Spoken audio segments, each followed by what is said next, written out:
задъра, ние сме Лоунонимъс, след яростния хейт, който отнесохме, решихме да направим нещо различно. Следващият спотлайт ще бъде една идея по-сериозен. Представяме ви историята на Шен, окото на здрача.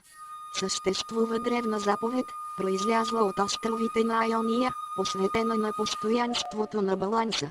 Заповед, хаос, светлина, тъмнина, всички тези неща трябва да съществуват в перфектна хармония и така да продължи живота в цялата Вселена.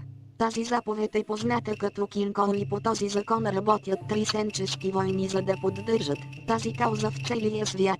Шен е един от тези сенчески войни, поверен с свещената мисия наблюдател на звездите. Упражняване на преценка, неопетнена от предразсъдъци. Роден в клан, чието членове са наградили ранговете на Кинкол за поколения, Шен бил трениран през целия си живот, за да може да удържи силата на своя магически шнур, който фъргал течност навсякъде, по който и да е, противник или приятел. И така, след като научил как да удържа магическия си корборчвор шнур, той се научил и на най-важната си магия – шляс, бам, право в окото го шлясна със своя меч само Шен, майка му да иба, Шен за победа, шляс. И сега, след като се отплеснахме с историята на Шен, нека продължим с неговия спотлайт. Пасива на Шен се казва пи, шка страйк.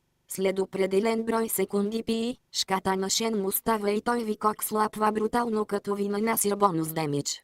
Първата магия на Шен се казва хвърлям съчки, оригинално е била наречена съчки събирам, но и кебаната е осъдил раят и така, когато кастнете магията, вие започвате да целите своя противник с съчки, които не бият никакъв демидж. Защо ли?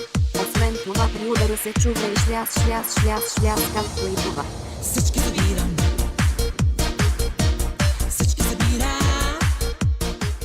Втората магийка на Шен се казва Антигей Шилд. Когато я активирате, получавате шилд, който ви предпазва от уникално смотани герои, като например Z, познат като Миткомутата и токсичния гъбосерач Тимо 3000. Третата магийка на Шен се казва Яла тука шляс. Шен вика имаш малка чорка на противника си и така го ядосва, след което опонента му решава да го счупи от бой и отбора на Шен идва и го скъсва от секс. Ултимейтът на Шен се казва телепорт. В купона, когато кастнете тази магия, се телепортирате при някой от вашите авери, като го спасявате от Тимо и други такива герои. По време на телепортирането се чува и най-уникалната песен на света, именно Джорджано. Отиваме на купон. Това е за сега от нас, Кор Тимо и Потка.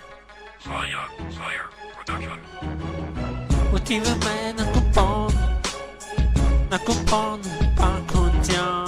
Отиваме